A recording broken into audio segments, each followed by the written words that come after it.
அனைவருக்கும் வணக்கம். நிகழும் ஸ்ரீ மங்களகரமான குரோதி வருடம் 2025 ஆண்டு பங்குனி மாதம் 18ஆம் தேதி திருதியை திதி பரணி நட்சத்திரம் கூடிய நாளில் ஏப்ரல் மாதம் பிறக்கிறது. மாத தொடக்கத்தில் கிரகங்களின் சஞ்சாரத்தை ஆராய்ந்து பார்க்கும் பொழுது ரிஷபத்தில் குரு பகவான், மிதுனத்தில் செவ்வாய், கன்னியில் கேது, கும்பத்தில் புதன், மீனத்தில் சூரியன், சுக்கிரன், ராகு, சனி என கிரகங்கள் சஞ்சரிக்கின்றன. பங்குனி உத்திரம் என்பது தமிழ் மக்களின் வாழ்வில் மிகவும் முக்கியத்துவம் வாய்ந்த ஒரு திருநாளாகும். பங்குனி மாதத்தில் வரும் உத்திர நட்சத்திரத்தில் கொண்டாடப்படும் இந்த திருநாள் பல்வேறு தெய்வங்களின் திருமணத்துடன் தொடர்புடையதாக புராணங்கள் கூறுகின்றன. பங்குனி மாதத்தில் வரும் உத்திரம் நட்சத்திரம் சேரும் நாளை பங்குனி உத்திரம் என்கிறோம். இந்த நாளில் பல தெய்வீக திருமணங்கள் நிகழ்ந்ததாக புராணங்கள் கூறுகின்றது. அதனாலேயே இது திருமணங்களுடன் நெருங்கிய தொடர்புடைய நாளாக கருதப்படுகிறது. பங்குனி மாதம் உத்திர நட்சத்திரம் 2025 ஏப்ரல் 10ஆம் தேதி பிற்பகல் 12:24 தொடங்கி ஏப்ரல் 11ஆம் தேதி பிற்பகல் 3:10 முடிவடைகிறது. பங்குனி மாதத்தில் வரும் பௌர்ணமி திதியும் உத்திரம் நட்சத்திரமும் இணைந்து வரும் சிறப்பு நாள் தான் பங்குனி உத்திரம். பங்குனி உத்திர நாளில் பல கோவில்களில் தீர்த்த யாத்திரை மற்றும் கும்பாபிஷேகம் போன்ற சிறப்பு பூஜைகள் நடைபெறும். குறிப்பாக சிறுபுலியூர் மற்றும் சிதம்பரம் கோவில்களில் இந்நாளில் திரளான பக்தர்கள் தீர்த்தமாடி இறைவனை வழிபடுவார்கள். பங்குனி உத்திர நாளில் தானம் கொடுப்பது, தர்ம செயல்களில் ஈடுபடுவது மிகவும் புண்ணியமான காரியமாக கருதப்படுகிறது. இவ்வாறு செய்தால் நம்முடைய பாவங்கள் நீங்கி நற்பெயர்கள் கிடைக்கும் என்பது நம்பிக்கை. குடும்பத்தில் ஏற்படும் பிரச்சனைகள், திருமண தடைகள் போன்றவற்றை நீங்க பங்குனி உத்திர நாளில் சிறப்பு பூஜைகள் செய்வது வழக்கம். இந்த பூஜைகள் நம்முடைய வாழ்வில் நல்ல மாற்றங்களை ஏற்படுத்தி நேர்மையான எண்ணங்களை வழங்கும். பங்குனி உத்திர நாளில் தமிழகத்தின் பல்வேறு கோவில்களில் சிறப்பு பூஜைகள் மற்றும் திருவிழாக்கள் நடைபெறுகின்றன. குறிப்பாக முருகன் கோவில்கள் மற்றும் சிவன் கோவில்களில் இந்த நாள் மிகவும் விமர்சையாக கொண்டாடப்படும். கோவில்களில் திருக்கல்யாணம், அபிஷேகம், தீபாராதனை போன்ற சிறப்பு நிகழ்வுகள் நடைபெறும். பங்குனி உத்திரம் என்பது ஆன்மீக ரீதியாக மிகவும் சிறப்பு வாய்ந்த நாள். இந்த நாளில் இறைவனை வழிபடுவதன் மூலம் நம்முடைய வாழ்வில் நல்லிணக்கம், செல்வம், பொருள், ஆரோக்கியம் போன்ற நற்பெயர்கள் பெறலாம். இந்த கிரகங்களின் சஞ்சாரம் மற்றும் மாற்றத்தினால் உங்களுக்கு என்ன பலன்கள் கிடைக்க போகிறது, நீங்கள் செய்ய வேண்டிய பரிகாரங்கள் என்னவென்று இந்த வீடியோவில் பார்க்கலாம் வாருங்கள்.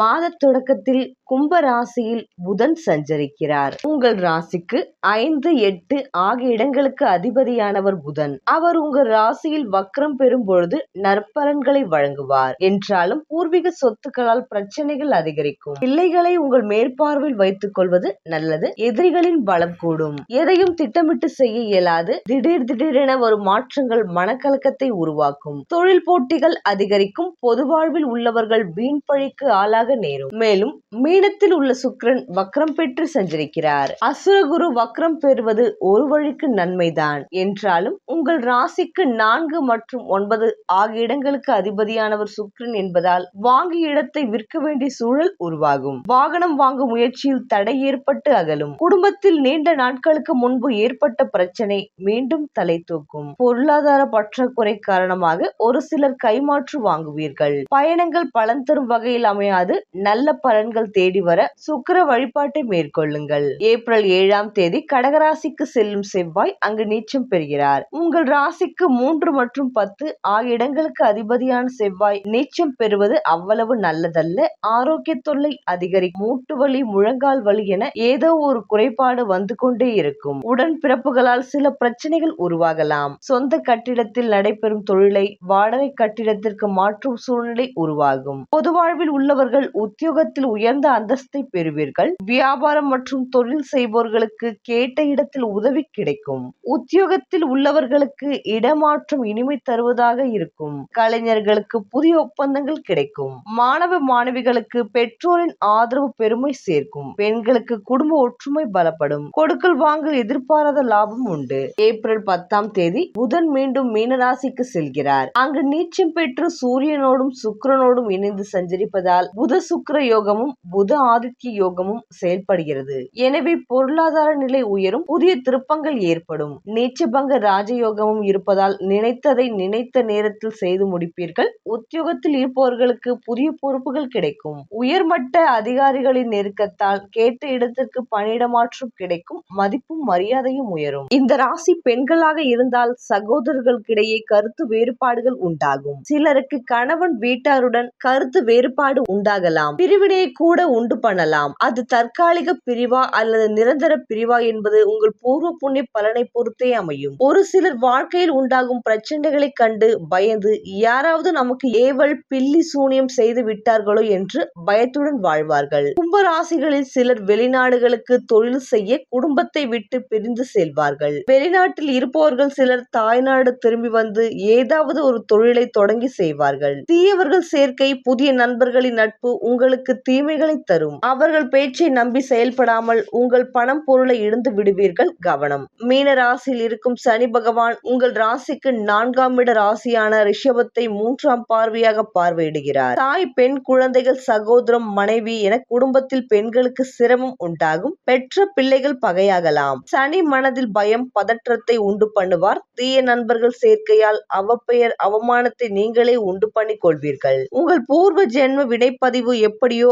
அதை அனுசரித்தே 3ஆம் பார்வை பலன் இருக்கும். மீன ராசியில் இருந்து சனி பகவான் உங்கள் ராசிக்கு 6ஆம் இடமான சிம்ம ராசியை பார்க்கிறார். கும்பராசிக்கு சிம்பம் 7ஆம் இடம். கலத்திரம், வியாபாரம், விவாகம், பயணம், மனைவி, பெண்கள், நேசம், தந்தைக்கு சிரமம், கடன், நோய் எதிர்ப்பு இவைகளை குறிக்கும் ராசியாகும். சனியின் 6ஆம் பார்வையால் தந்தை மகன் இவர்களுக்கு சில பிரச்சனைகள் உண்டாகும். தந்தை மகன் இடையே கருத்து வேறுபாடுகள் உண்டாகலாம். அவர்களின் காரியம் செயல்களில் தடைகள் காட்டும். தொழில் வியாபாரம் சம்பந்தமாக வேறு ஊர் வேறு இடம் சென்று வசிக்க நேரும். தொழில் ரீதியாக பயணங்கள் அதிக அலைச்சல்களை தரும். தொழில் வருமானம் குறைவு, விரயம் உண்டாகலாம். உடல் தோற்றம் குறையும். மனைவியிடம் கருத்து வேறுபாடுகள் உண்டாகலாம். சனியின் 10ஆம் பார்வை உங்கள் கும்ப ராசிக்கு 10ஆம் இடமான விருச்சிக ராசியில் பதிகிறது. விருச்சிக ராசிநாதன் செவ்வாய் சனிக்கு பகை கிரகமாகும். விருச்சிகம் தொழில்ஸ்தானமாகும். தொழிலில் சனி பிரச்சனைகள், தடைகள், வருமான குறைவு, விரயங்களை தரும். கடன் வாங்கி தொழிலை மேம்படுத்தினால் அல்லது புதிய தொழில் ஆரம்பித்தால் அவைகளால் பெரிய நன்மைகள் அடைய முடியாது.